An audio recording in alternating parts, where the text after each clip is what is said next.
Nacional de Protección Integral de los Derechos de los Niños, Niñas y Adolescentes.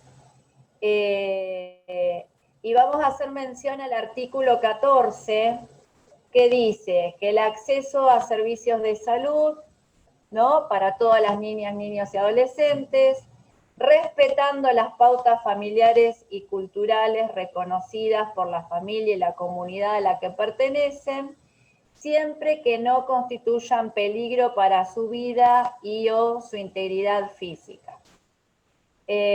Incluye en este artículo programas de asistencia integral y rehabilitación, ¿sí?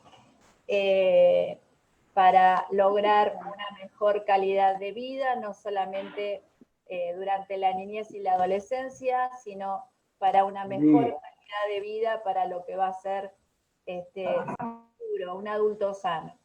Programas de atención, orientación y asistencia dirigida a la familia, campañas permanentes de difusión y promoción de los derechos dirigidas a la comunidad a través de los medios de comunicación. Esto que yo les voy mencionando es para que vayan registrando cuántos faltantes hay todavía en esto que estamos mencionando de la ley 26.061, cuántas cosas por hacer tenemos. Las niñas, niños y adolescentes tienen derecho a la atención, ¿sí?, integral de la salud, a recibir la asistencia necesaria, igualdad de oportunidades a los servicios y acciones de prevención, promoción, información, protección, diagnóstico precoz, tratamiento oportuno y recuperación de la salud, ¿sí? Les pido que vayan anotando lo que quieran después comentar o preguntar, ¿sí? No son muchas fotitos, así que después lo comentamos. ¿Pasamos a la próxima? Sí.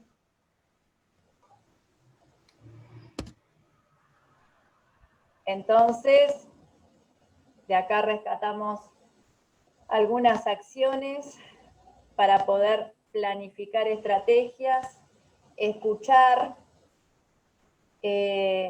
al niño, sobre todo a la niña, escuchar a las familias, escuchar a la madre, observar la orientación, educación, fundamental la educación para hacer prevención, promoción o para hacer diagnóstico precoz, y el acompañamiento, ¿sí?, que muchas veces no alcanza con la orientación y la educación. A veces se necesita también del acompañamiento.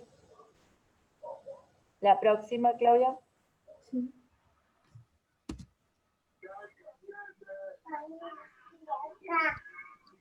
Y entonces, repasando cuáles son los cuidados y de qué tenemos que ocuparnos. Cuidados. Uy, ¿qué pasó ahí con la S? ¿Cuáles son los cuidados de los amores? Pero vamos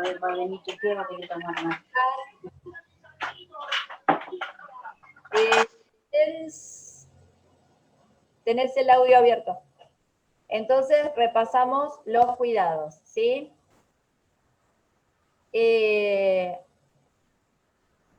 Los cuidados son muchos, hay muchos temas de los que tenemos que ocuparnos y que pueden causar problemas de salud serios durante la infancia. Les pido que todo lo que no mencionemos ahora lo anoten y lo conversamos. Entonces, desde la lactancia, ¿se acuerdan que habíamos hablado de la importancia de explicarle a la mamá que la lactancia es fundamental, la leche materna hasta los 6 meses de edad?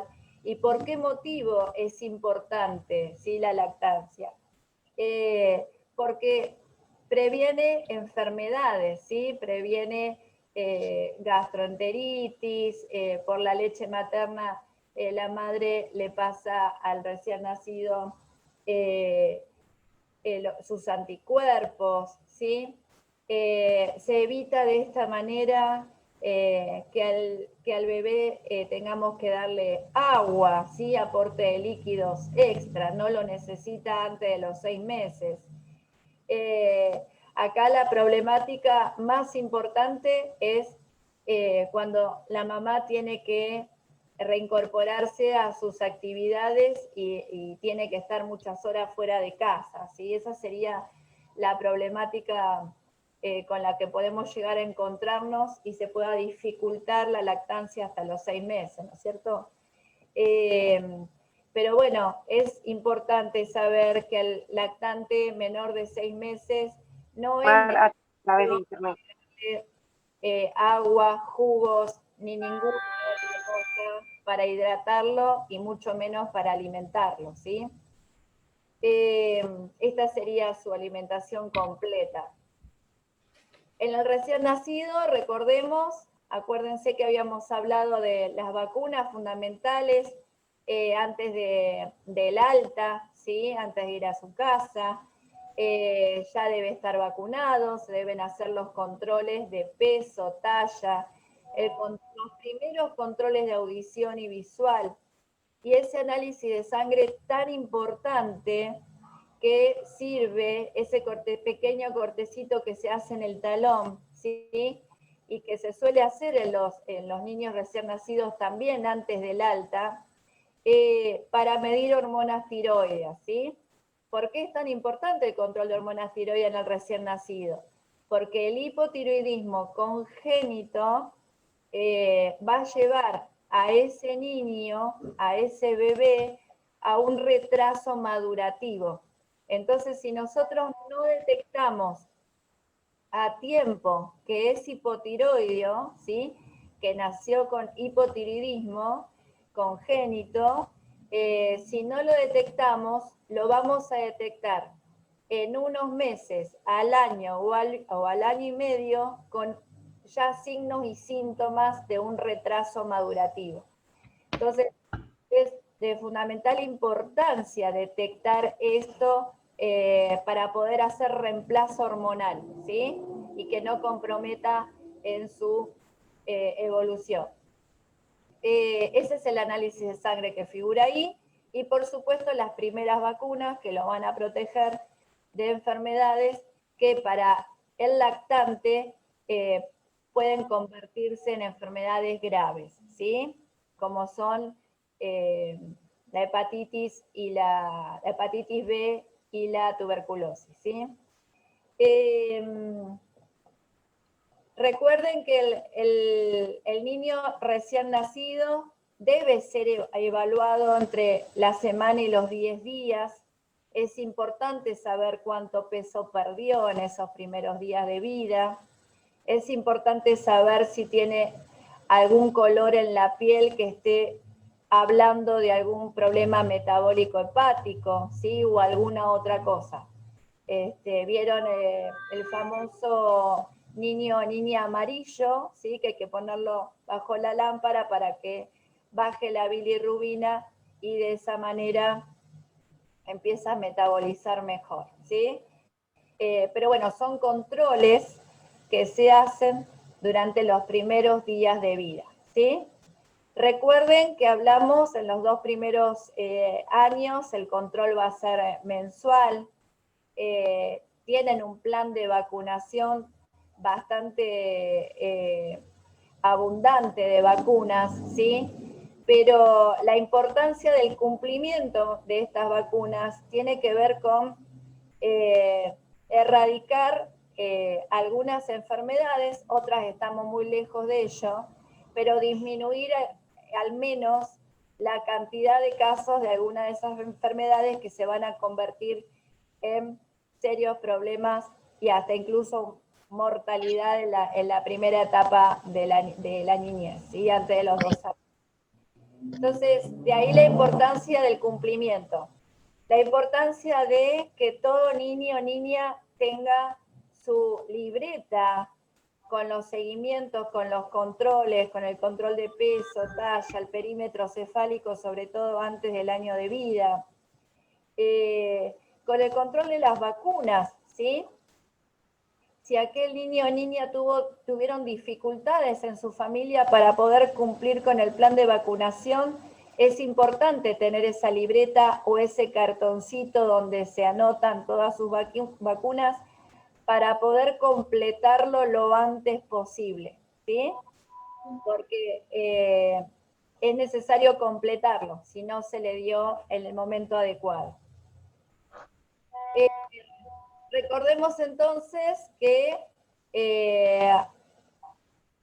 después de los 2 años y medio, los controles van a ser anuales, ¿sí? Continúan. Es de fundamental importancia el control de peso, la talla, volver a evaluar los signos sobre agudeza visual y auditiva, ¿sí? Observar qué es lo que está pasando con su dentadura provisoria antes de los 5 años. Tienen la dentadura provisoria o el famoso diente de leche, ¿sí? Y que los va a conservar hasta que empiece a salir el primer dientito definitivo alrededor de los 5 o 6 años.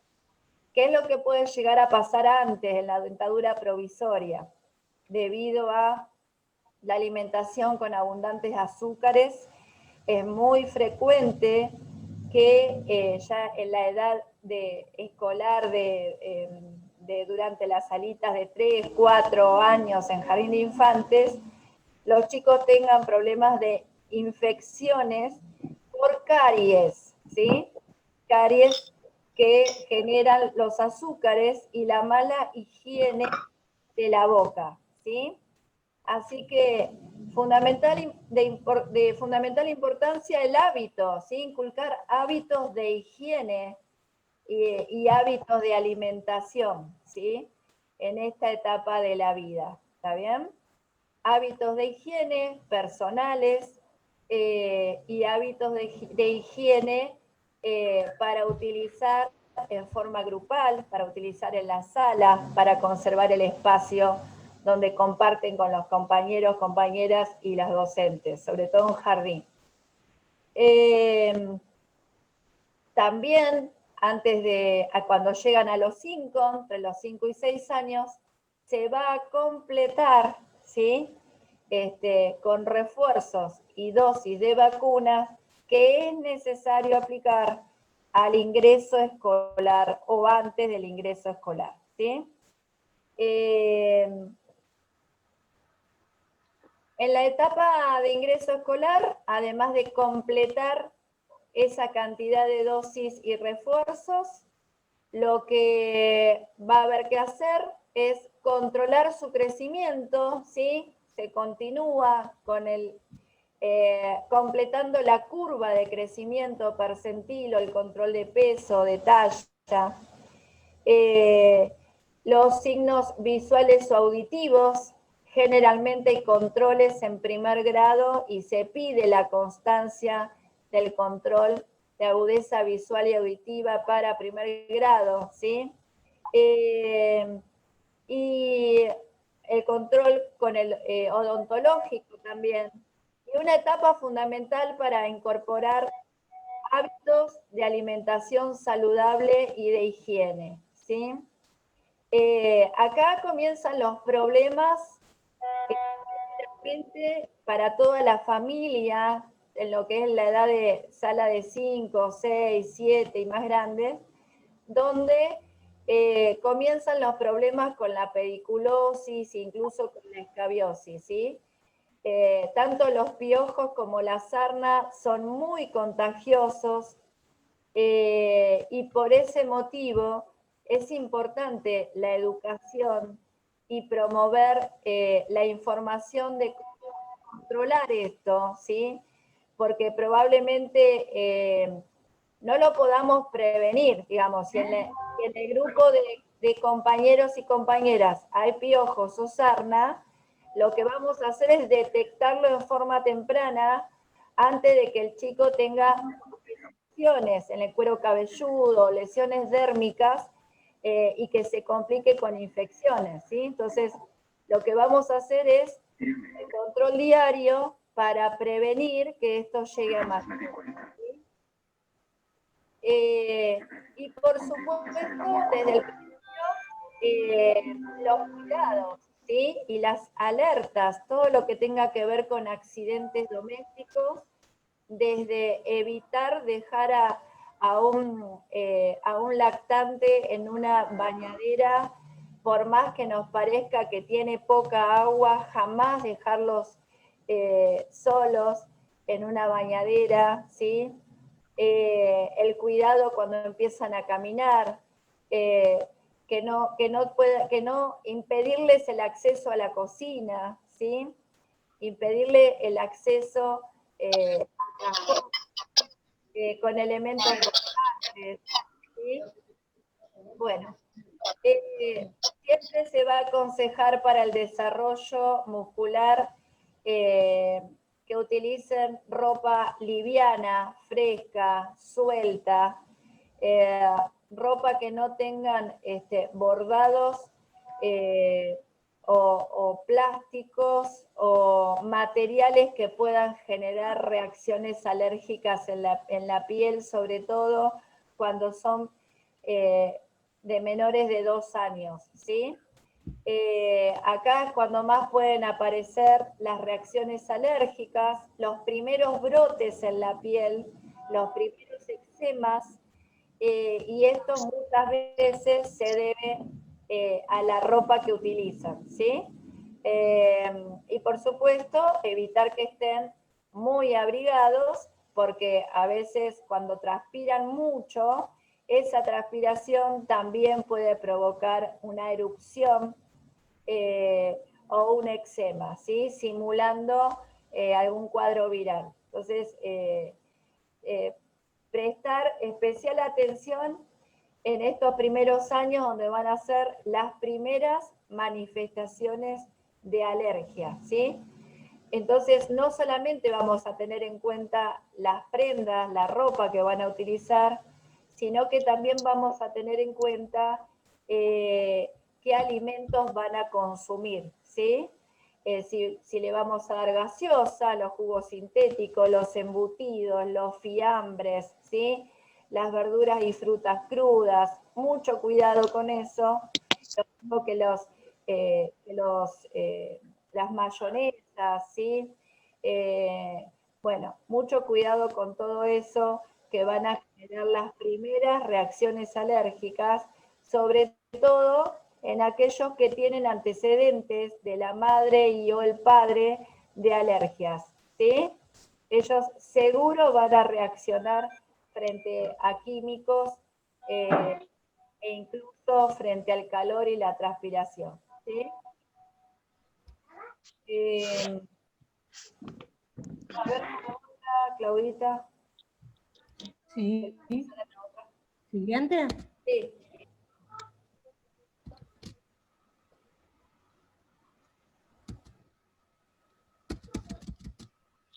Para que no me da bolilla esto, ¿eh? Dame un segundo. Hace lo que quiere. Y se pone pesada, ¿viste? A ver si... Entonces, ¿cuáles van a ser los alimentos que no le vamos a dar a un niño menor de 2 años? Y no es conveniente. No le vamos a dar jugos, no le vamos a dar cosas,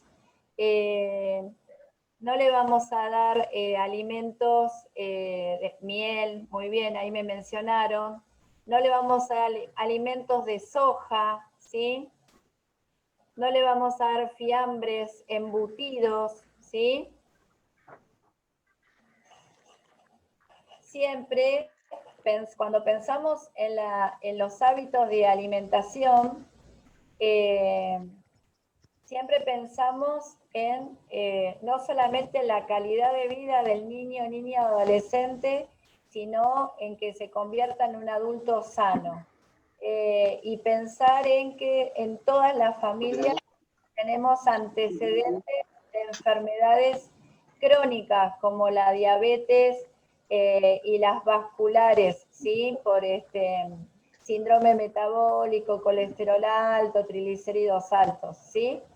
Entonces, cuando en estos primeros años no cuidamos esa cantidad de harinas o de grasas que consumen o de azúcares, antes de llegar a la adolescencia ya van a manifestar los primeros síntomas y signos metabólicos, ¿sí? Entonces vamos a ver cada vez más chicas y chicos con sobrepeso u obeso que van a desarrollar diabetes, ¿sí? Por el sobrepeso, ¿está bien? Entonces, si al tema hereditario le agregamos los hábitos de alimentación y el sedentarismo que muchas veces van a tener estos chicos, bueno, van a lograr desarrollar una enfermedad degenerativa crónica que los va a obligar de por vida a hacer un tratamiento para evitar enfermedades cardiovasculares en un futuro como el ACV, las trombosis, los infartos, ¿sí? Entonces, este es un problema de salud pública, la obesidad, la diabetes y la hipertensión ya en niños llegando a la adolescencia, ¿sí? Bueno, y hablando del desarrollo y el crecimiento de un niño, yo acá quería mencionarles cómo construye a lo largo de los primeros años un niño la identidad de género, ¿no es cierto? Entonces, y cómo va sucediendo en los primeros años de vida, ¿sí? Entonces, quería mencionarles esto, que los psicólogos dicen que alrededor de los 2 años los niños toman conciencia de las diferencias físicas entre varones y mujeres, y antes de su tercer cumpleaños, la mayoría se puede identificar como varones o mujeres y diferenciarse, ¿sí? Y a los 4 años la mayoría va a tener un sentido estable de su identidad de género.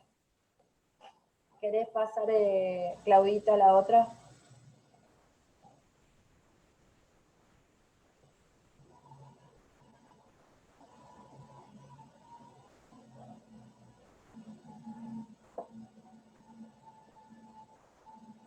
Bueno, entonces el niño va haciendo una construcción, el niño o la niña va haciendo construcción de su propio género y va a comenzar a manifestarse y demostrarse y mostrarse ante los demás, ¿no es cierto? Entonces, esta fotito también dice algo interesante como cómo expresan los chicos su género, ¿sí? Y bueno, lo expresan con todo su ser, lo expresan diciendo lo que sienten, diciendo qué vestimenta prefieren, cómo quieren peinarse, ¿sí? Cómo juegan, a qué juegan, qué les gusta más, qué les gusta menos, ¿sí? Y de esta manera van a ir construyendo también sus relaciones y sus vínculos con los demás, ¿sí? Bueno, no sé si hay otra, Claudia. ¿Ya? Me parece que esta es la última. Sí. Bien. Bien. Bueno, entonces, vieron que a mí me parece muy importante para poder planificar estrategias para ver cómo cuido, cómo protejo yo a las niñas y niños y de qué los tengo que proteger, qué es importante cumplir para mantener la salud de esas niñas y niños. Por eso yo insisto con repasar qué es lo que tenemos que pensar en cada etapa de la niñez, ¿sí? ¿Qué es lo que tenemos que hacer? ¿Cómo lo vamos a cuidar? ¿Cómo lo vamos a controlar? y de esa manera poder orientar a la familia, sobre todo a la mamá, que van a ser las que habitualmente van a llevar a sus niños a controles, ¿sí? Y dónde deben tener ese control, ¿sí? Dónde deben llevar ese registro. Que los otros días igual hablamos un poco de las instituciones se hacen cargo, un poco cargo, de controlar estos cuidados obligatorios, ¿no es cierto? Habíamos mencionado el control de vacuna en las instituciones educativas, ¿sí? Bueno. A ver, ¿quieren que conversemos un poco?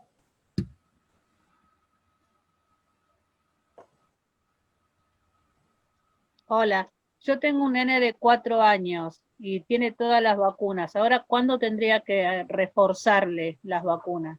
¿A qué edad? Entre los 5 y los 6. Entre los 5 y los 6 años, ¿sí? Es lo que se va a pedir cuando ingrese a primer grado, ¿sí? Te van a pedir la constancia de las vacunas de los 5 años. ¿Está bien? Gabriela, ¿cómo estás? Buenas tardes. ¿Todo bien?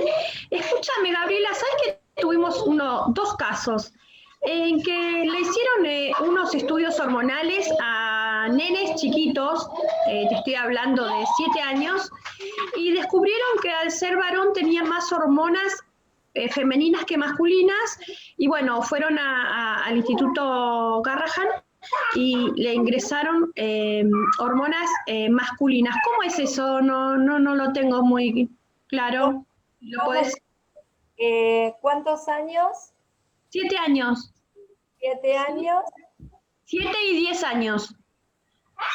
A través de estudios como genéticos, descubrieron que al ser, por los actos, ¿no?, que tenían los nenes de tener más rasgos femeninos que masculinos, las mamás atentas fueron a hacerle este estudio genético, mandado por el centro de salud. Bueno, descubrieron que tenían más hormonas femeninas que masculinas y como que se pudo corregir. Pero bueno, me gustaría saber un pequeño pantallazo de cómo es eso para que las promotoras también puedan explicarle a la mamá cuando existe este signo, ¿no? ¿Cómo es?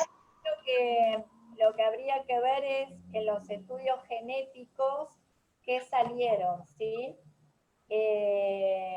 Porque pueden ser biológicamente ante un estudio genético, puede ser varón, mujer, o se pueden los famosos X0 o XXY, ¿sí? Que no son mujeres, ¿sí? Biológicamente hablando, ¿está bien? Hay que ver qué construcción de género hacen estos chicos, si se sienten varones, hay que ver si tienen un desarrollo de sus genitales, ¿sí? Pero fundamentalmente lo que se estudia es eso, la genética, ¿sí?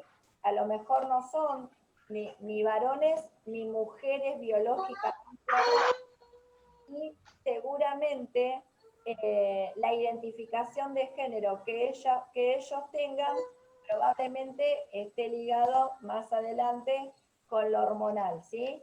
Cuando en un organismo hay un desarrollo de los dos sexos biológicos, uno probablemente tenga más peso que el otro, y bueno, habrá que estudiarlo un poco más y sobre todo ver qué sienten esos chicos, ¿sí? Si se identifican, si se autoperciben como varones o no, ¿no es cierto? Habría que ver eso. Yo lo había escuchado hace muchos años, hoy el chico ya tiene casi 30 años, lo había escuchado, pero no, hoy lo puedo lograr entender un poco más, y fue algo similar, que la mamá lo vio signos femeninos al varón, lo llevaron, le pusieron hormonas masculinas. Bueno, hoy el chico tiene 30 años y es perfectamente, se muestra como un varón. Por eso quería saber si eso influye por ahí en lo que es la diversidad de género. ¿Predomina, vos decís, lo hormonal. En esos niños, si biológicamente, ¿sí? No se los puede clasificar ni como varones ni como mujeres, ¿sí? ¿Se entiende? Pueden tener genitales cuando hay diagnósticos genéticos que dependen de la carga cromosómica sexual de cada uno de nosotros. Normalmente las mujeres vamos a ser XX y los varones van a ser XY. ¿Está bien hasta ahí? Eso biológicamente hablando. Pero también existen otras cargas cromosómicas, ¿sí? No son ni varones ni mujeres. Y hay que escuchar bien con qué género se identifica el chico, porque esto de se arregla con tal hormona, a lo mejor no hay nada que arreglar, digamos. Eso era lo que yo quería preguntar justamente. Sí. En caso de que sean padres, como pasa, que no acepten que el hijo elija, ¿no? Que tuvieron un varón y se siente mujer, y sea chiquito, como decía ella, si no lo escuchan, ellos pueden decidir solucionarlo así, como decir, vamos y le ponemos... ¿Pueden modificar su cuerpo sin preguntarle a la criatura? Y el niño o la niña tienen derecho a ser escuchados. Claro. ¿Sí? Sí, el derecho está, pero por ahí no los respetan y directamente les modifican su cuerpo sin consultar, y eso después a lo largo de su vida. Claro. Bueno, la verdad es que... Chico, mirá, hasta me acuerdo el nombre, Gastón, le ponían, teniendo 7 años, hoy ya tiene 30, Claro. Lo llevaban cada tanto y lo llevaban, yo era chica y me acuerdo, lo llevaban al Garrahan y le ponían hormonas masculinas, porque la mamá decía que él genéticamente le había dado que tenía más hormonas femeninas. Obviamente, un chico de 7 años, la mamá lo lleva al médico, le ponen como, no sé, una vacuna, por decirte así. Pero bueno, no sé si a los 7 años por ahí es escuchado a la criatura. Los médicos en ese caso pueden charlar con los padres y explicarles esto de los derechos, hablar con el niño, consultarle a ver qué quiere, porque eso debe ser que antes de un tratamiento así también depende de un tratamiento psicológico, porque el niño es todo un proceso hasta saber qué se siente y qué quiere hacer. Igual, todo esto pensando en una perspectiva dicotómica de los géneros, porque ahora con todas las nuevas leyes de género y de identidad de género, se está hablando mucho de género fluido y de tratar de salir un poco de la perspectiva del género como dicotómico, mujer u hombre. Entonces, bueno, nada, se está legislando y estamos siendo contemporáneos de un nuevo mundo respecto a lo que es género. Y así que, nada, no necesariamente tiene que encajar en alguno de las dos dicotomías en relación a la identidad y a la construcción del género. Claro, nos cuesta un poco pensar en esto, ¿no? En que tiene que ser nena o varón, ¿sí? En eso nos cuesta un poco ubicarnos en este niño o niña que a lo mejor tiene genitales aparentemente de varón, por eso cuando nació dijeron es un varón, ¿sí? Y después no se desarrollan esos órganos y probablemente genéticamente no sea ni varón ni mujer, ¿se entiende? Y en este caso entonces se puede dejar que crezca y que se desarrolle el cuerpo y que de grande lo decida. Exactamente, no se debería hacer ningún... Claro, no hay por qué hacer un reemplazo hormonal, no hay por qué pensar... Claro, porque también es someter a la criatura a ese proceso que no está bueno tampoco. Yo les recomiendo una película que se llama XXI. Sí, la vi. Es muy interesante respecto de esta problemática que estamos hablando, que no es tal problemática, ¿no? Digo, hay personas que les cuesta comprender que en las ciencias, en la biología no es A más A 2. Hay como mínimo cinco sexos, ¿no es cierto? Nosotros nuestra cultura es una cultura que piensa binariamente. Nosotros como promotores, perdón, perdón. Binaria y jerárquicamente. Entonces me parece que es importante empezar a pensar, bueno, esto que habían escrito por ahí en el chat. Primero, lo biológico, no, ya lo dijo Gabriela, por ahí no hay nada que arreglar. Hay que respetar estas diferenciaciones biológicas que manda la naturaleza. Y en cuanto al género, también dejar de pensar en términos binarios, porque hay muchas identidades de género, muchas más que la de varón y la de mujer, ¿no es cierto? Pregunto. Respetar esas identidades y además de respetarlas, tener en cuenta esto que decía Azul. Ana María Fernández habla de la fluidez en las identidades de género, el nomadismo. No es que uno adquiere una identidad y esa identidad no puede cambiar, ¿no? Empezar a pensar más respetuosamente de los deseos de esas personas, de las personas que tienen identidad.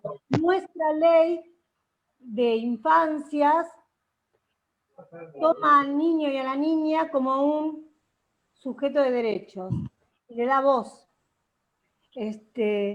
Y me parece que empezar a respetar las infancias tiene que ver con eso, ¿no? Nada, me ocurría pensar en ese sentido. Por último, como promotor de género, ustedes si ven en un meretero, un comedor o en un gabinete de colegio, ven que una mamá lucha con esto, como promotor de género, ¿es recomendable decir, podés consultar o estaría bueno que respetes esto y fíjate y llevarlo a un psicólogo, por ejemplo? ¿O el promotor de género no es recomendable que toque este tema con... como por ejemplo nosotros en un comedor, que es lo que estamos viendo un caso? Yo creo que, la mamá y el papá deberían recibir orientación y a lo mejor los que tienen que ir al psicólogo son los papás, ¿no? Si no le dan espacio a esa niña o a ese niño o no lo escuchan, ¿no? Sí, vendría bien el consejo de, bueno, a ver, que hagan interconsulta, que vayan a escuchar a gente especializada, ¿no es cierto? Para esperar el desarrollo y la formación de esa chica o ese chico, ¿sí?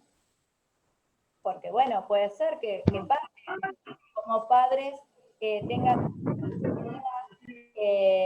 y quieran resolver lo que ellos consideran un problema, ¿no es cierto? No sé si se entiende lo que... o si contesté tu pregunta. Sí, por eso quería saber si es recomendable esto, a ver, que lo vean, de qué manera pueden abordar, llevar al chico al psicólogo o como padres, eso está bien ahí encarado lo que yo quería preguntar, porque uno a veces no sabe cómo decir, porque ve sufrir a ese chico o a ese niño, porque no sabemos, pero estamos identificando que tiene un problema, pero cuando vos hablas con la mamá, y más cuando son de muy bajos recursos, en un lugar muy vulnerable, no sabemos a veces, como promotor de género, creo que para eso nos estamos instruyendo, cómo debemos abordar esto, ¿no es cierto? Primero yo pienso que es mandar que lo vea su pediatra, ¿no? Que creo que es ahí donde va a encarar, pero si no, encarar a ver, como decía, una ayuda psicológica para los papás primero. Sí, Gracias. Yo creo que lleva un proceso todo esto, que se atiende al niño, el mismo psicólogo del niño o de la niña va a hablar con los padres y ahí se lleva todo un protocolo a cabo, ¿no? Porque creo que se tiene que hacer terapia familiar y seguir el proceso de la criatura. Sí, igual el desafío es integral.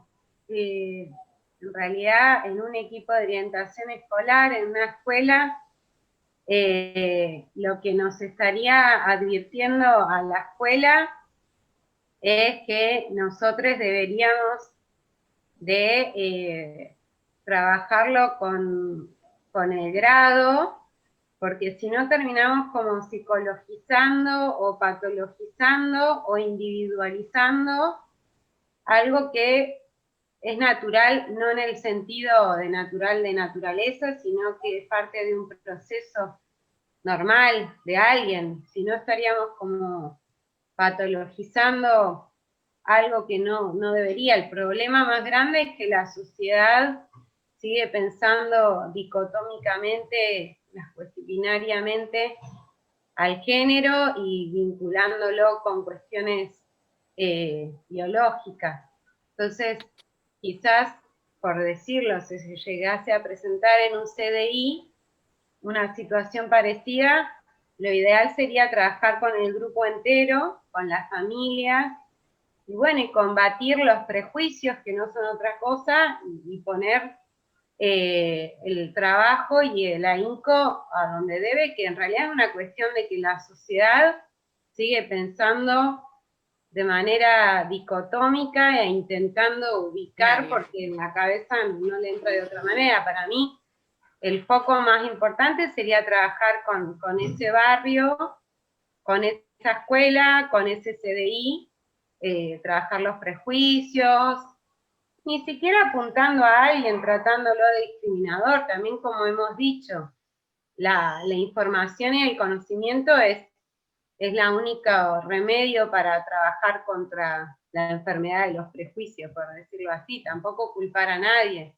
Hasta hace poco nadie pensaba en estas cosas. Pero bueno, Yo nada. creo que sí, Azul.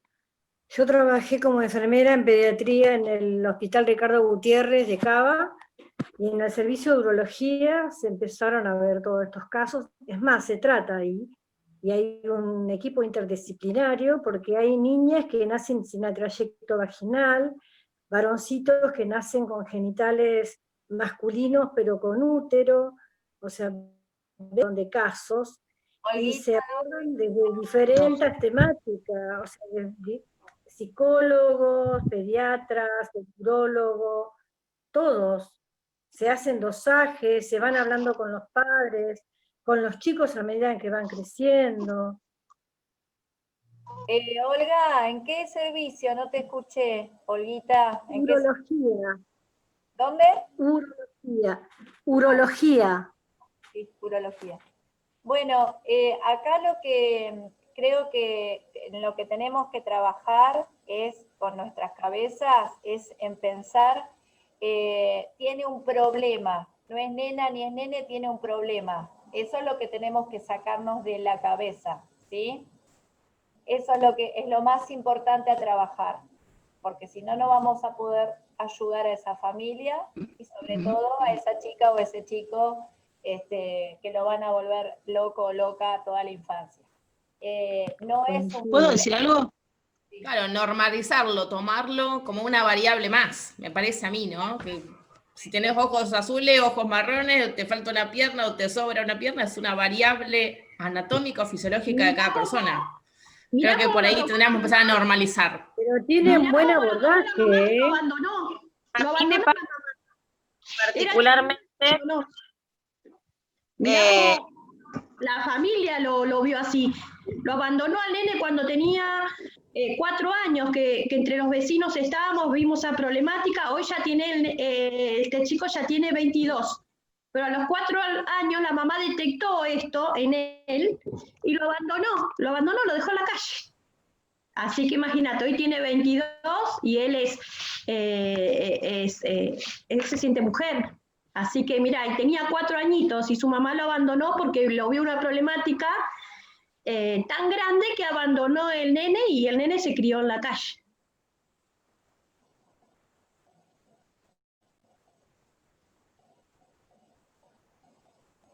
Bueno.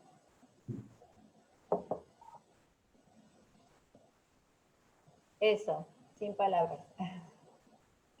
No, yo pensaba, obviamente, acá hay compañeras que trabajan en ámbito de la medicina y todo, yo lo hablaba en relación a los alcances que vamos a poder tener como promotores de niñez y adolescencia, que va a estar más apuntado a hacer promoción de derechos, sensibilización de la temática, trabajo en red, y la cuestión de los prejuicios y de tratar de generar una manera distinta de pensar a las niñeces, trabajar con los prejuicios, y todo esto va a ser un campo importante para trabajar como promotores de niñez. Por eso apuntaba a tratar de trabajar problematizando los prejuicios, y obviamente si hay una familia o un nene, yo he trabajado con un caso de algo parecido a lo que vos decís, Beatriz, que había nacido sin órganos genitales, y decidieron ponerle órganos genitales femeninos porque le sacaron sangre y tenía más hormonas femeninas.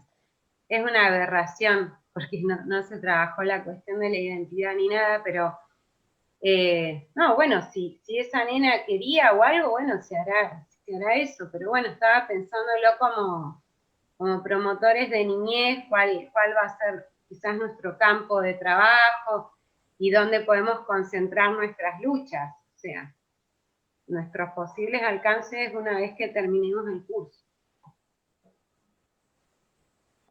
Sí, cuando se hacen este tipo de tratamientos, ya sea reemplazos hormonales o tratamientos quirúrgicos, y no se da tiempo o espacios a ese chico o a esa chica a ver qué es lo que siente, lo que expresa que quiere, se hace pensando en esto, en que hay que resolver un problema, y lo que hay que entender es que no existe tal problema, ¿sí? ¿Sí? Entonces nos cuesta eso, salir del varón-mujer, ¿no? Salir de ser varón, ser mujer. Eso es lo que nos cuesta mucho. No existe tal problema, ¿sí?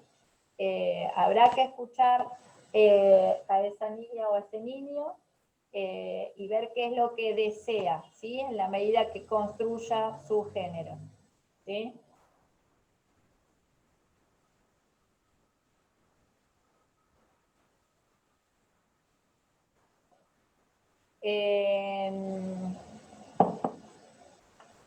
A ver qué dice.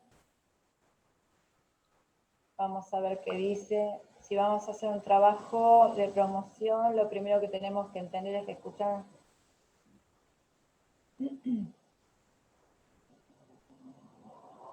Pero además yo, una cuestión, pensaba, ¿no?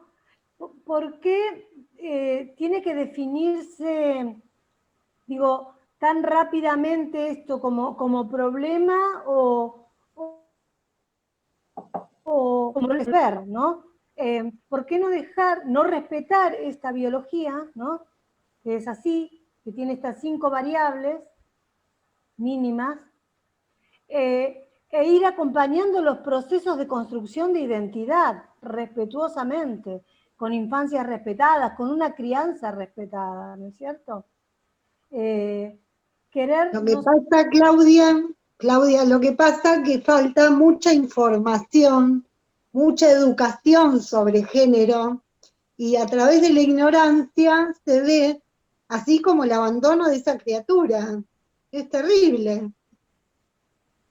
Pero miren ustedes, yo estaba escuchando cuando Gladys, porque a veces nosotros nos mordemos la cola entre nosotras, ¿no? Gladys hablaba y decía, este nene, su mamá lo abandonó, él se siente mujer, pero nosotros lo seguimos nombrando como nene. Su mamá abandonó a este nene, él se siente mujer. Ella es una mujer. Nos cuesta, nosotros estamos acá, que somos, digo, personas que que nos esforzamos en deconstruir lo dado, en cuestionarnos la realidad, nos mordemos la cola con nuestros propios prejuicios, porque nos han educado así, porque, digo, es una tarea muy ardua la que tenemos por delante, ¿no? ¿Cuántas veces nosotras que creemos que en cuestiones de género la tenemos reclara y sin querer en pequeñas cuestiones reproducimos, ¿no? Nos cuesta a nosotras respetar la diversidad de las identidades. Es un trabajo que hay que hacerlo todos los días, que no se adquiere de una vez y para siempre, y que en este plano todos y todas ignoramos algo, porque estamos permanentemente construyendo y cambiando la cultura, ¿no? Cambiando las formas de pensar, cambiando las formas de categorizar, cambiando las formas de socializar, cambiando las formas de construir esas identidades. Son diversas y tenemos que hacer el esfuerzo. Tiene bolsillo mi campera, mis auriculares te acabo de pedir. Hola. Te quiero hacer un comentario a Red Provincial porque no sale el nombre. No. Claudia Carpintero. Claudia, ¿cómo te va? Mira, sin ir más lejos, cuando vos decís construirnos, creo que también tiene que haber lineamientos desde lo político. Mira, en este momento estamos en inscripción escolar, ¿no? Por el periodo, de primaria, secundaria, a todos los niveles, nacionales, provinciales, municipales.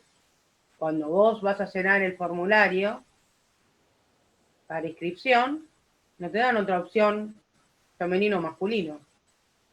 Estamos hablando de secundario. Mi hija entra a secundario, ella está determinada como femenino, porque bueno, sus características biológicas son femeninas, pero si no fuese el caso, yo no tengo otra opción de poner femenino o masculino. Por eso a veces hay que hacer el primer hincapié desde una construcción más lógica, porque están pidiendo que una persona, ya sea con poco conocimiento, con escasos recursos, nosotros estamos provincia y capital, dentro de todos, ustedes saben, o las ciudades de las provincias, más abiertos a más información, pero vos imaginate que encima te llega un formulario y vos querés que un papá entienda que su hijo es normal, cuando en el medio de la nada te surge A o B. ¿Te gusta o no? Llena el formulario. Es así. Te quería contar, Carla, yo hasta el año pasado fui asesora de una diputada, la diputada Susana González, y ella presentó un proyecto de ley para la provincia de Buenos Aires, donde pide quitar la referencia a las identidades en los formularios de la provincia de Buenos Aires. Porque no cambia nada. No, exactamente. Y me parece que bueno, que los cambios se vienen gestando y se gestan de abajo hacia arriba.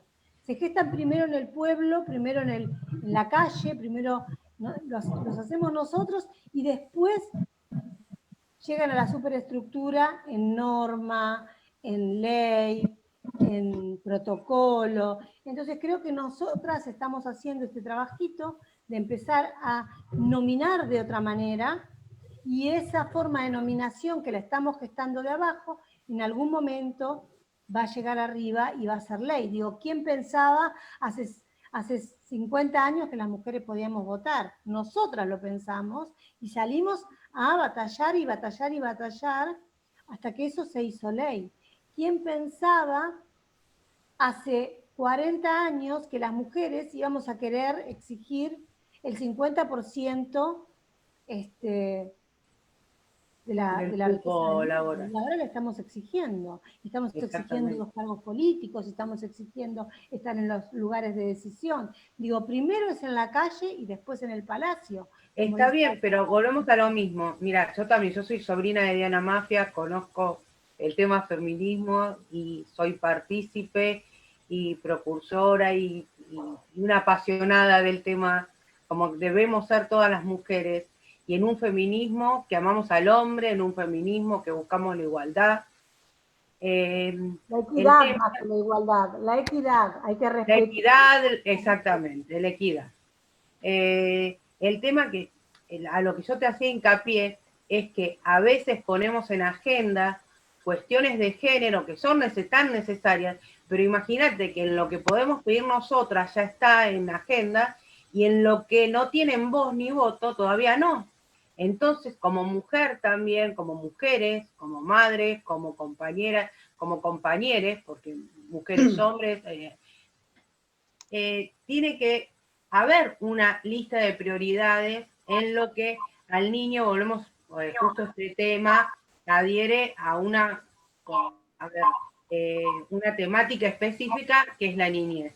Entonces también puede ser una observación positiva para nosotras que también estos derechos de estos chicos no sean vulnerados desde una inscripción, que es lo mínimo, lo más simple, como dijiste vos. Estuve como asesora de una diputada donde ustedes ya lo plantearon, y tiene que ser como ya para ayer. A eso iba yo en ese sentido, ¿no? Que hay cosas que le ganan de importancia a algo que tiene que ser básico. Y bueno, es una misión de todas.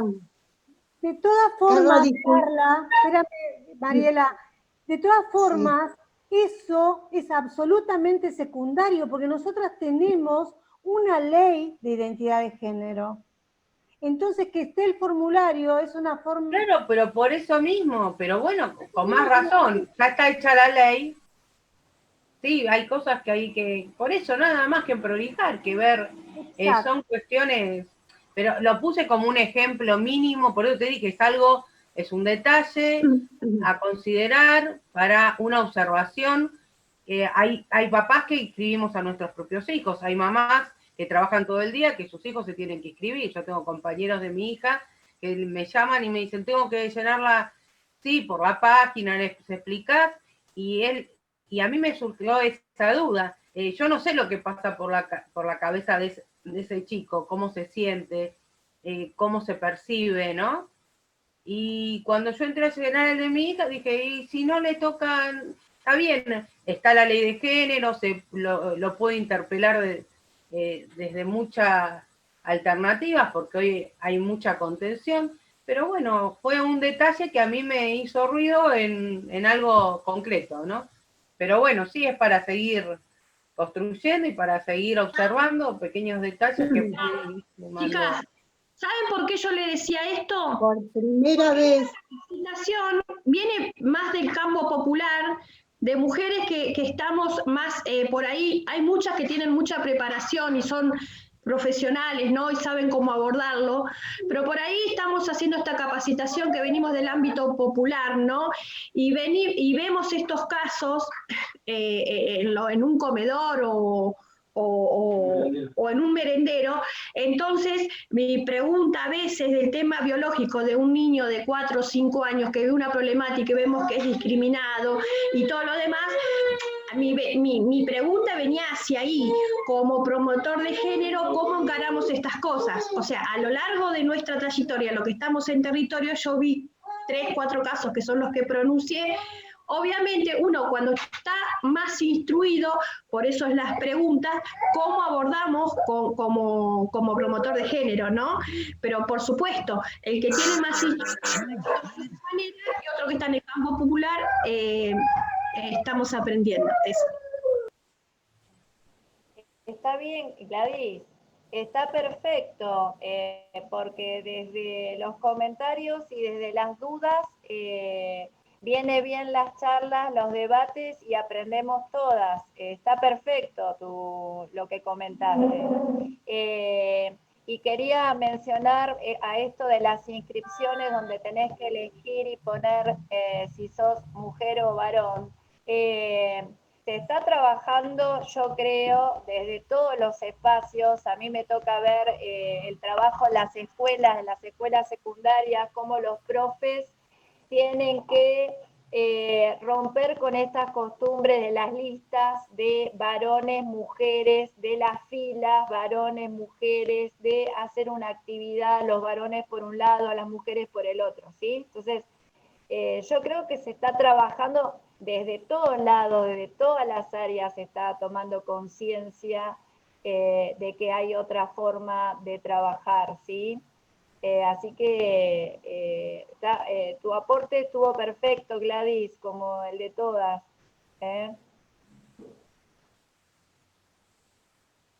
Yo solo quería agregar que, bueno, el tema es que recién ahora por primera vez tenemos un ministerio de la mujer, de género, y bueno, todavía con la pandemia yo creo que hay muchas cosas relegadas por eso, pero ahí vamos a tener más respuestas, me parece. Claudia, no sé qué decís vos, o Azul.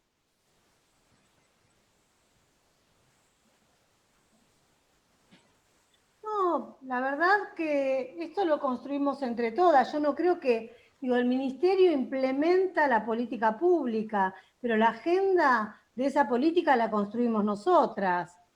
No, yo me refería a que los formularios se le va a dar lo que pidió Susana en diputados, que yo creo que van a cambiar todas esas cosas para agilizarnos más a nosotras cuando tengamos que dar respuesta a alguna situación o a ustedes. A eso me refería.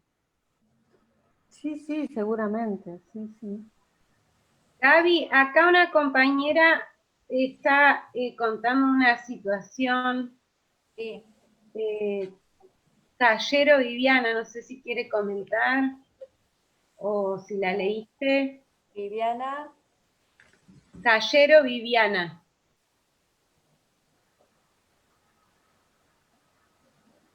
¿La encontraste en el chat? Viviana, a ver. No sé si está ahí, si se anima a hablar. Sí, estoy acá. No sé si me escuchan. Como así. Hola. Viviana.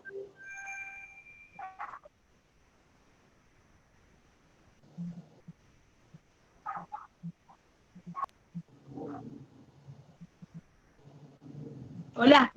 Sí, Viviana. ¿Se me escucha? Sí, se escucha. Ah, bueno, no, yo tuve mi bebé prematuro de 27 semanas, nació el 10 de junio, hace muy poquito. Él nació con una malformación genética en el pene, tiene hipospadia, se llama. Bueno, me vino muy a tema por lo que estaban tocando. Bueno, a él le mandaron, el tema de él en la hipospadia es, él tiene el orificio de la uretra, lo tiene hacia abajo del glande, no lo tiene normalmente donde estaría, es en el centro del pene, de arriba. Y bueno, y está como peladito, tiene un tema, ¿no? Bueno, a causa de la hipospadia, a él le mandaron a hacer un análisis genético, donde le sacaron sangre, para saber si es un nene o una nena, biológicamente, por este tema de la hipospadia. Bueno, dio que es nene, al final, pero, por ejemplo, yo lo que después puse en el chat, que cuando le dije a mi marido, ¿qué hacemos? Porque la verdad es que hasta que a uno no le pasa algo así, no sabe, por eso digo, la ignorancia de no saber a veces, porque hasta que no le pasa, ni siquiera sabes que existe eso, ¿no? Por eso lo bueno de también, no digo que alguien, un promotor, un trabajador social, se tiene que saber todas las patologías que existen, porque no sé si se debería, o si se puede, pero yo estudio trabajo social también, no estoy recibida obviamente, tengo mi carrera pausada, pero bueno, iba a eso, que cuando mi marido miramos, le dijimos, ¿qué hacemos con esto? Y él me dijo, bueno, si da que es nena, lo operamos. Yo me quedé, no lo vamos a operar. Él decida cuando sea grande. ¿No?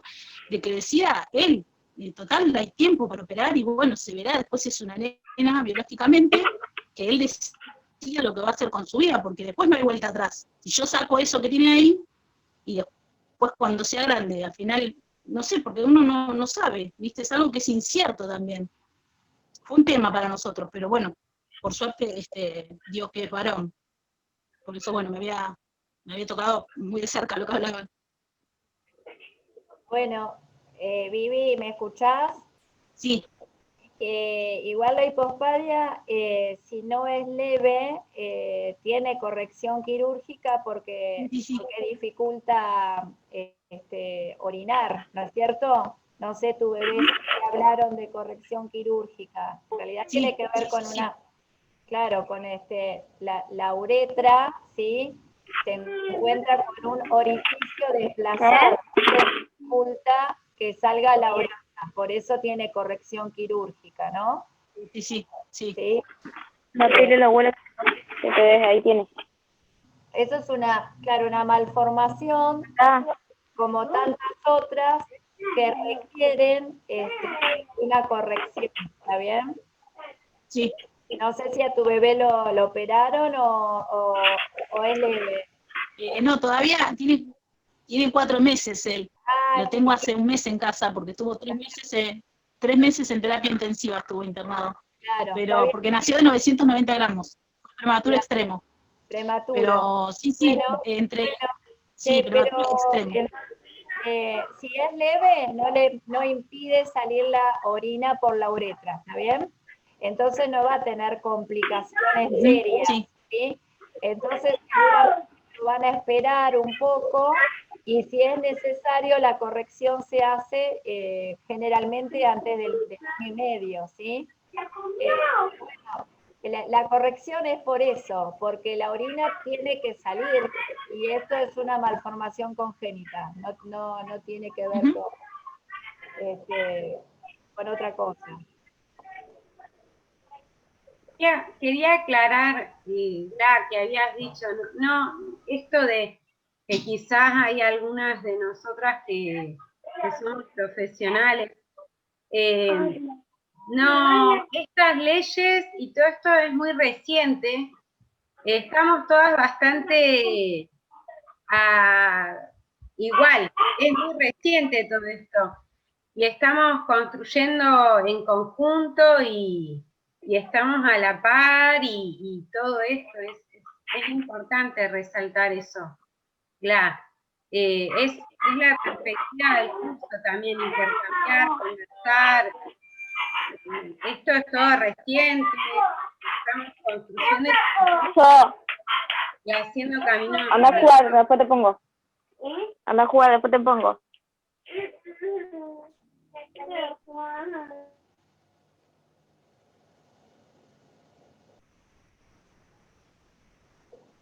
Muy bien.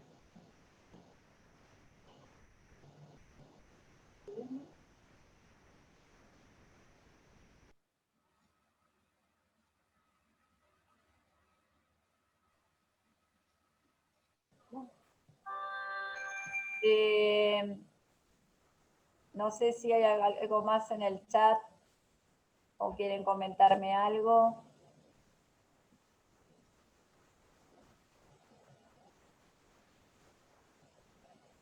Azul, no sé si hay algo más en el chat que yo no vi.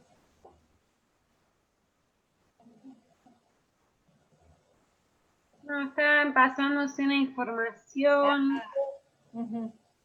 Dice que es importante que se implemente la coeducación donde no se plantee la separación como en el sistema vigente en la mayoría de las instituciones escolares.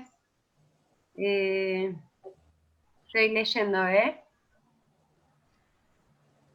Acá hay una Jorgelina, había preguntado por el chat, pero referido a otro tema. Dice, se me hace muy difícil cuando hicimos charlas de lactancia hacer entender a muchas mamis que el pecho se da en los primeros 6 meses. Hay muchos que tienen 3 años y toman el pecho hasta parados. No me fue bien con ese tema. ¿Alguna ayuda, doctora? ¿Cómo puedo hacer? Bueno, y hablamos siempre de lo mismo, ¿no? Lo que es la orientación, la educación y el porqué de algunas cosas, ¿no? Que no son, algunas cuestiones no son caprichosas. Y cuando hablamos de la lactancia en los primeros 6 meses, estamos hablando de todo el aporte que necesita el bebé o la beba para poder crecer y satisfacer todas las necesidades metabólicas de su organismo, ¿no es cierto? Después de los 6 meses, es importante empezar a completar los alimentos, los nutrientes que necesita, ¿sí? Que la leche no tiene todos los nutrientes que necesita, ¿se entiende?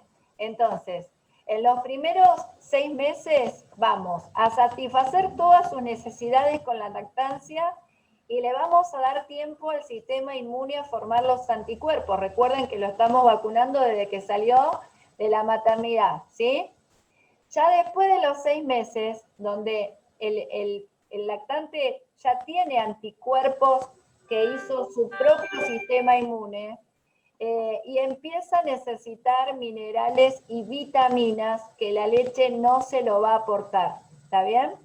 De allí la importancia de, a medida que le damos tiempo al estómago, al hígado, al intestino, a que vayan adquiriendo la madurez necesaria para poder metabolizar por sí solo, le vamos dando tiempo, pero hay que ir dándole esos aportes que necesita mes a mes.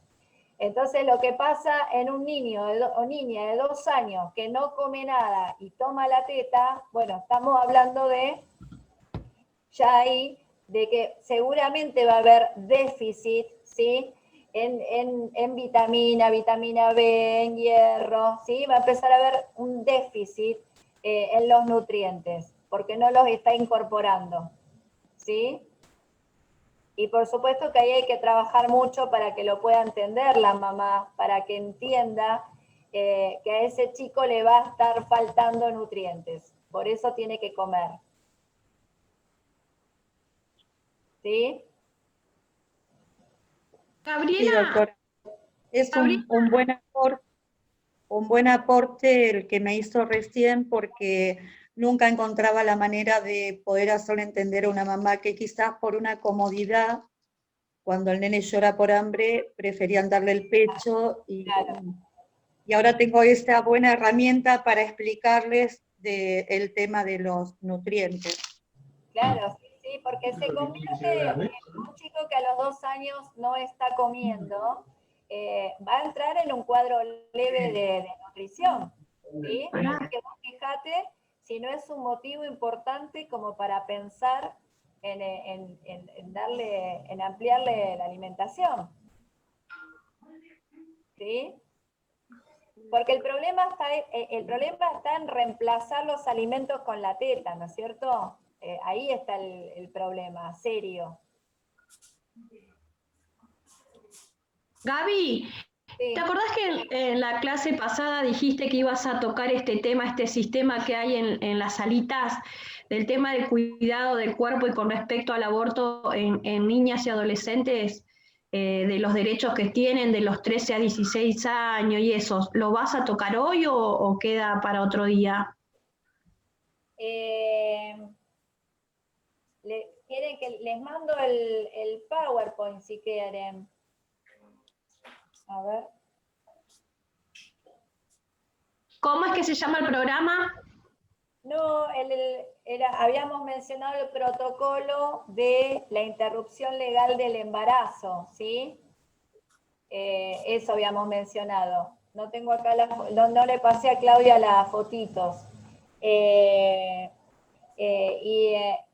Bueno, yo se los mando porque es importante que sepan entre los 13. No me salía Ile, no puse una compañera. Sí, eso te decía, si lo vas a tocar ahora quedará pendiente. Protocolo ILE, ¿sí? El boletín oficial del protocolo ILE está en la página del Ministerio de Salud y tiene fecha de diciembre del 2019, o sea que es súper reciente. Imagínense que arrancamos el 2020 sin poder hablar de casi nada porque el COVID nos arrasó a todos. Por eso es algo que la verdad es que es bastante desconocido, ¿sí? Ya les digo, tiene fecha de diciembre del 2019. Lo que menciona el protocolo es el derecho en las diferentes etapas de la vida a acceder al pedido de la interrupción legal del embarazo y qué es lo que se necesita, ¿sí? Acá comentan ILES, en algunas salitas ya funciona. En realidad en todos los hospitales referentes de todas las ciudades hay profesionales destinados a hacer la admisión de las pacientes o los pacientes. El protocolo ILE habla de personas gestantes. Nosotros vamos a hablar de mujeres generalizando, pero habla de personas gestantes, ¿sí? En las niñas menores de 13 años, bueno, la institución debe hacerle la denuncia. En el caso, no importa cuál sea la causal, ahí no existe causal, si la niña está embarazada, se hace la denuncia. Tiene 3 causales para solicitar la interrupción, que es el riesgo de vida, ¿sí?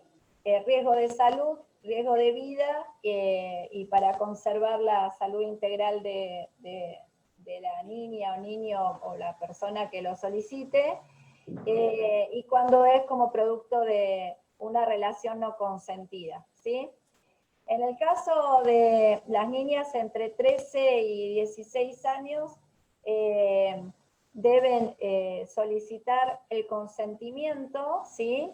Y si se aconseja que vayan acompañados por un adulto o por un mayor a cargo, pero no es requisito la autorización del adulto o mayor a cargo, ¿sí? Y no es obligatorio solicitar la ILE con haber hecho una denuncia o el permiso de un juez, ¿sí? O de una jueza. No se pide autorización, solamente firma el consentimiento la persona que lo solicita. ¿Está bien? Cuando se realiza se hace alguna intervención en donde se considera que se pone en riesgo la salud de la persona, como puede llegar a ser algo invasivo, algo instrumental, algo quirúrgico, entonces allí sí deben firmar el permiso los adultos a cargo, ¿sí? ¿Qué es lo que se hace en la admisión? Debe garantizarse que sea una admisión rápida, que en el caso que se solicite la interrupción se realice en 10 días, ¿sí? Confidencialidad, accesibilidad, la ley, el boletín oficial habla también de los casos de discapacidad, garantizar que la práctica se pueda realizar a toda persona que lo solicite, ¿sí?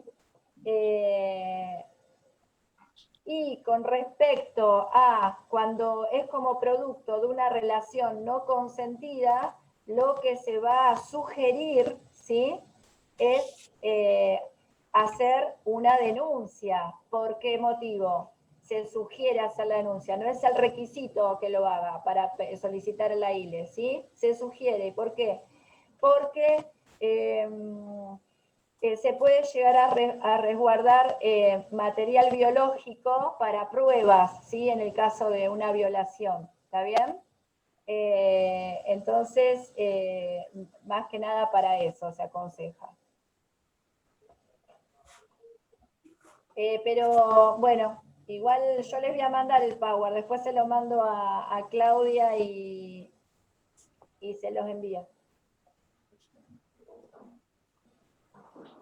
Gabriela, ¿me podrías decir a qué enfermedades son la obesidad, la diabetes, hipertensión, cómo se llaman? Que me quedé ahí colgadita.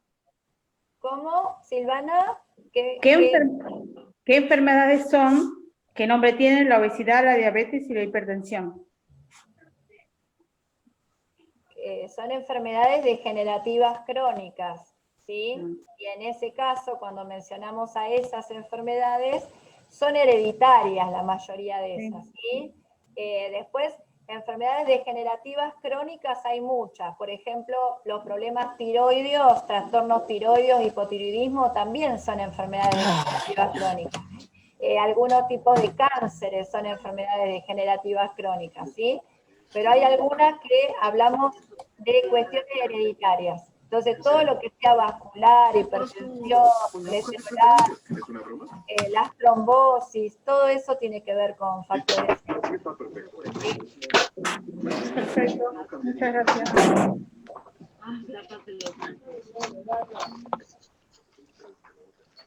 Serena, se va a abrir la lata y vas a manchar todo. Cierren los micrófonos, por favor. Vamos a ir para, Gaby ya hace un montón. Acá una compañera habla de hacer un proyecto de un kiosco saludable.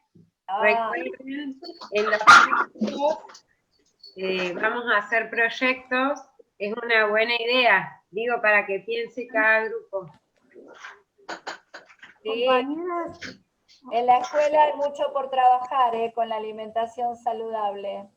En las escuelas que si en el kiosco le venden cualquier cosa, los chicos van y comen lo menos saludable. Allí es donde hay que trabajar mucho. Yo preparando el terreno para las clases que vienen, ahí les compartí en el chat una nota que salió en Ámbito respecto de la cantidad de femicidios de niñas que hubo este año en nuestro país. Preparándonos para las charlas de maltrato y abuso infantil que van a venir, ¿no? Pensar en eso también, es muy interesante la nota. Bien. Ahí te preguntaban, Gaby, por el hipertiroidismo en la infancia. Por el hipertiroidismo, sí. En la infancia lo más frecuente es el hipotiroidismo, ¿sí? Es lo más frecuente y es lo que se busca en el cortecito este que les decía hoy, en el talón de la beba o el bebé, y se mide hormonas tiroides. No es que no exista el hiper es un trabajo de más de las glándulas tiroides, ¿sí? No es imposible, sí existe, el hipertiroidismo es un aumento del metabolismo en el organismo y que puede manifestarse con cuerpos delgados, ¿sí? Que comen mucho, pero que son muy delgados, ¿sí? O que transpiran mucho, o que están en movimiento permanente y no pueden quedarse tranquilitos, ¿sí? Ese es el hipertiroidismo. Que bueno, se detecta con un análisis en sangre y tiene tratamiento. No es habitual en la niñez, ¿sí? El hipertiroidismo, como todos los trastornos tiroideos, es más común que aparezcan después de los 20 años, ¿sí? Sobre todo como enfermedades autoinmunes provocando un desorden metabólico y comprometiendo las tiroides, ¿sí? Pero bueno, también es importante tener en cuenta cuando hay un problema en el metabolismo, cuando hay trastornos, sobre todo ya después, entrando en la adolescencia, hay trastornos en la menstruación, bueno, siempre hay que pensar en las hormonas tiroides, ¿sí? Sobre todo si como antecedente familiar hay casos de trastornos tiroides, ¿sí? Entonces siempre hay que pensarlo.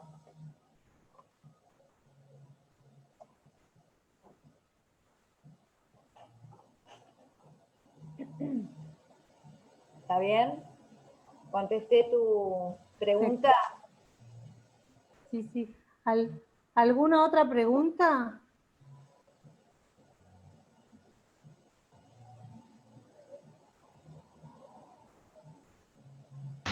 No sé cómo está de tiempo. Si tiene tiempo Gabriela y por su cansancio, sí, si no, decime.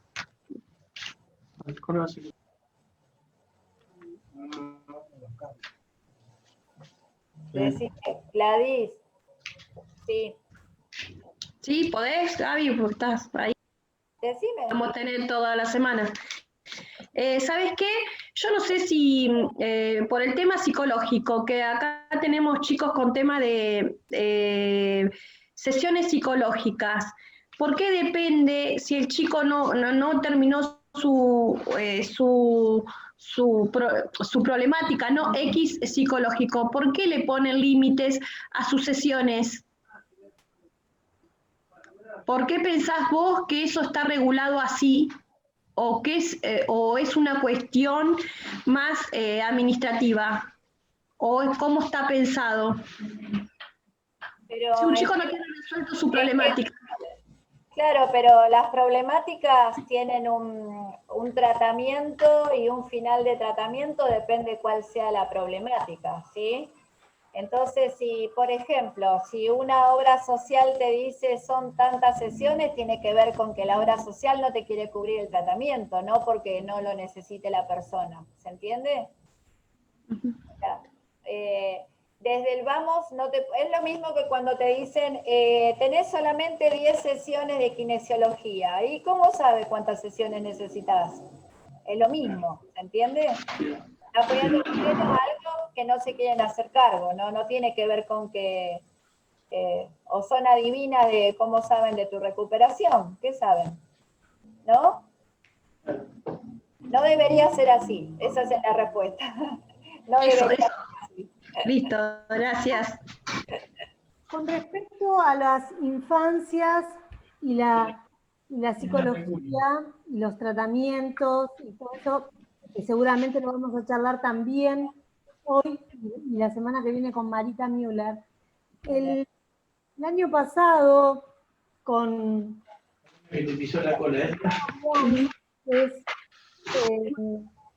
de la Facultad de Psicología de la UNLP, en una jornada, ella contaba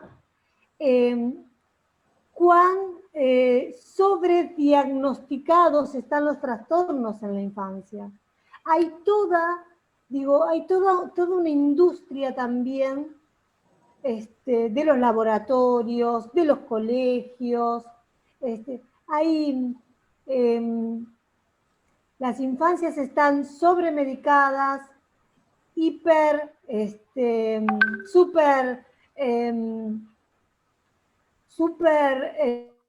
diagnóstico con enfermedades de trastornos de la conducta, ¿no?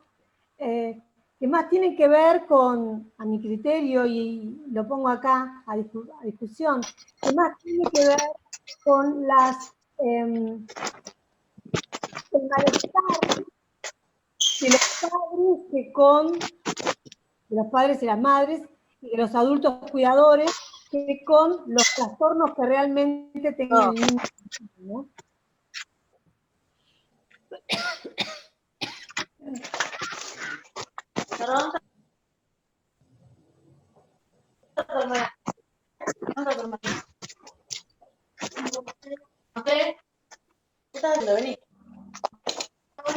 Rocco, silencio.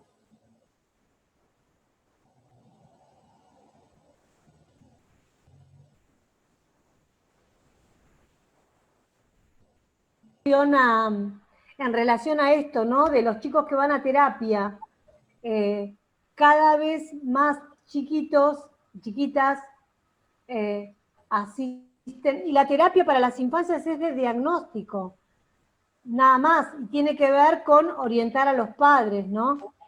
Y a los adultos cuidadores, porque no hay, entre comillas lo digo, no hay tratamiento. Claro. La cura en el psicoanálisis, dice mi amiga Dora, que es psicóloga, es un imposible.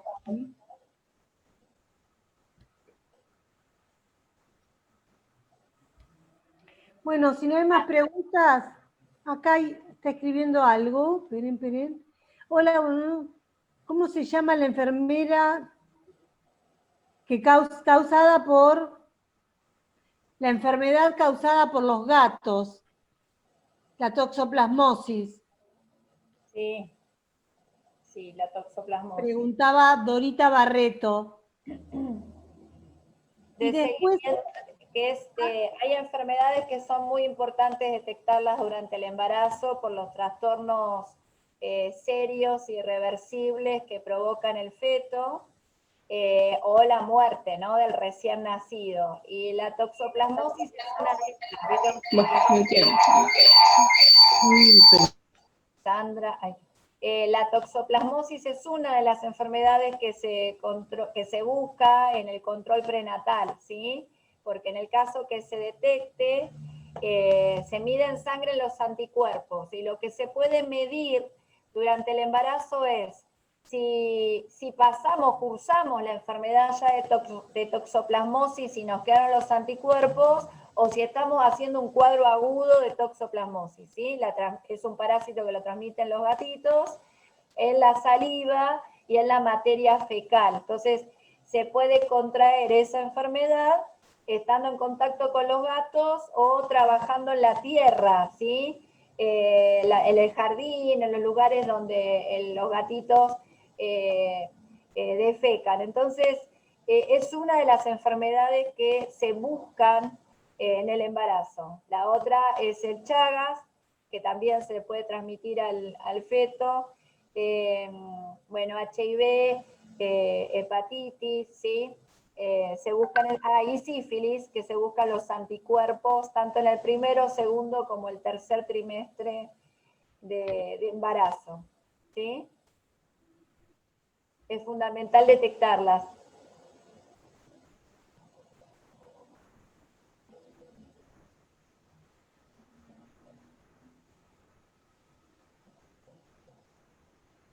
bueno, creo que no hay más. Acá dice, a mí me pasó, dice Blanca, que en el equipo de orientación escolar le mandó el niño a la psicóloga por su conducta en jardín, pero el problema eran las discusiones y las peleas que teníamos los padres en casa, y él lo expresaba en el jardín. El problema éramos los grandes. Claro. Y sí. Sí. Bueno, hay que hacerse cargo de los problemas. Ana Uriano dice, yo por ejemplo soy diabética insulino dependiente. Y no es genético, se despertó por estrés. ¿Puede suceder, Gaby, que un niño se le despierte una diabetes?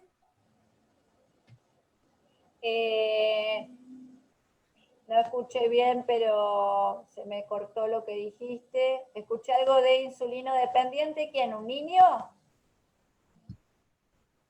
Pero yo te pregunto, una compañera dice, yo soy insulino dependiente y se me despertó por estrés. Y yo pregunto si es posible que a un niño o una niña se le despierte por estrés una diabetes. No, la diabetes en los niños o niñas generalmente van a ser insulino dependientes, no van a ser la diabetes tipo 2 que vemos. No van a ser las diabetes tipo 2 que vemos en los adultos, ¿sí?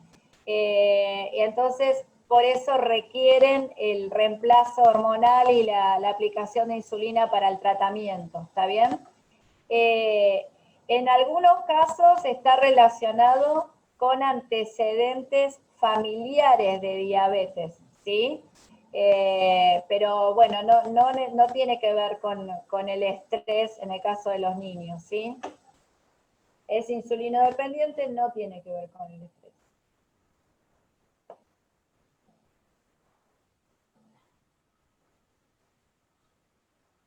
En el adulto joven que desarrolla una diabetes, muy difícilmente sea la diabetes tipo 2, ¿sí? Los adultos jóvenes que desarrollan diabetes o adolescentes también son este tipo de diabetes tipo 1 insulino dependiente, ¿sí? Acá, bueno, otra compañera dice que a su niño, a los 9 le recomendaron a mi mamá desde el colegio, por ella, le recomendaron a mi mamá desde el colegio que consulte con un psicólogo porque tenía problemas para comprender las materias exactas. Según la psicóloga, el problema eran las maestras. Suele pasar. Sí, pero las maestras pobres, ¿no?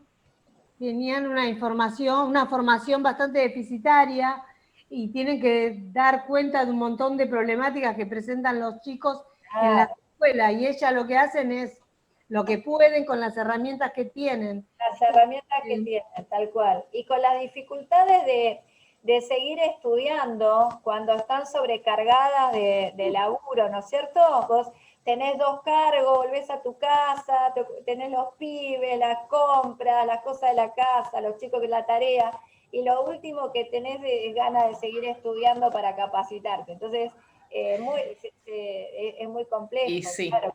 y sí, pero para formar hay que formarse. Yo soy docente y consta que es así. De vez en cuando hay que hacerse un tiempito porque es como la medicina. También, si uno se queda en el tiempo con el librito que estudió en la facultad, no crecemos. Es importante eso. Las maestras a veces mandan a los chicos a la psicopedagoga y no están buscando diferentes medios para enseñar. Hay que buscar, no todos los chicos son iguales, sino todos necesitan los mismos recursos. Entonces a veces fijarse que el chiquito que tiene problemas de conducta, y bueno, por ahí maestra, por ahí diseño, hay que cambiar un poco el método porque el chico necesita otras cosas. Perdón la intervención, pero me gusta la educación. Muy bien. El punto es que la docencia, ya hace unas cuantas décadas, fue una salida laboral para las mujeres muy rápida y un trabajo seguro. Y después, en su momento, muy mal pagos, entonces las docentes tienen 2 cargos. Entonces es muy difícil cuando las tareas del cuidado son profundamente feminizadas y cuando las mujeres tenemos triple jornada, no doble, capacitarse también. ¿No? Porque trabajamos Sí, claro, es difícil. Sí, sí. en nuestra casa y en la comunidad. Y encima me tengo que capacitar. Digo, por favor, paren de oprimir un poco. Claro, que la docencia, digo, yo hasta hace unos años daba clases en secundaria y me he encontrado en situaciones donde bajaba de un colegio, salía de un colegio, entraba al otro, con los deditos cruzados, así, decía que no haya ninguno, se portaban tan mal los pibes, la historia. Pero en serio, chicas, pensamiento mágico, que no haya ninguno, decía yo, que vayan a la casa. Me revoleaban los manuales. Digo, los chicos expresaban un montón de problemáticas en un colegio acá en Olmos. Un montón de problemáticas, ¿no? Y cuando yo pude detenerme a hablar con mis alumnos y ver qué pasaba y por qué me revoleaban los manuales, saltaron un montón de cosas que Leo estalló por los aires. Pero no es fácil ser docente, y menos de primaria. No, para nada. Y menos de primaria. La secundaria más o menos la piloteás. Entrás con los deditos cruzados. Claudia, no existía el hiperactivo, el diagnóstico hiperactivo y todo eso que hoy decías que está como muy de moda. Sobrediagnosticado, sí. Y los pibes lo que expresan es un malestar tremendo de maltratos en los hogares. Dice Rosansky, que yo digo los pibes, pero tendría que decirles niñas. Dice Rosansky, que fue un juez que ahora se jubiló, pero que estuvo mucho tiempo en Bariloche trabajando con infancias, que es un genocidio silencioso el maltrato infantil. Porque nosotras nos rasgamos las vestiduras cuando nos enteramos que hay abuso sexual a las infancias, pero no cuando las mamás, los papás, las abuelas, los abuelos les dan unas palizas brutales a esos niños y a esas niñas. El maltrato infantil es una constante en la vida de los niños y es un genocidio silencioso. Y después se expresan en la escuela, se expresan como pueden, pobrecitos. Y las maestras y las docentes a veces también, digo, todo una... No hay respuestas cerraditas para estas problemáticas. Sí la sensibilización permanente, siempre la empatía y siempre trabajar en red, ¿no? Con otras. Bueno, si no hay mucho más, son las 8 de la noche, nos vamos a comer la tarta nuestra de cada día. La tarta. Y no voy a decir mi papa frita porque Gaby No. genial, que come. Gracias, Gaby. Gracias, Claudia. Muy buena charla, chicas, muy buena. Gracias a todos. Gracias. Gracias, Claudia, Gabriela, Azul, gracias. Gracias a Azul, a un grito de corazón. Gracias, chicas. A Gabriela, que siempre está dispuesta con esta universidad, con esta red. Gracias a todos, compañeras. Muchas gracias. Gabriela, Gracias, Claudia. Gracias, qué buen fin de semana. Azul. Mañana nos esperamos en el práctico. Sí. Hasta mañana. Hasta mañana. Gracias. Hasta mañana a todas. Hasta mañana, compañeras. Muchas gracias, hasta mañana. Mañana. Mañana. Salgo, ¿eh? Dale.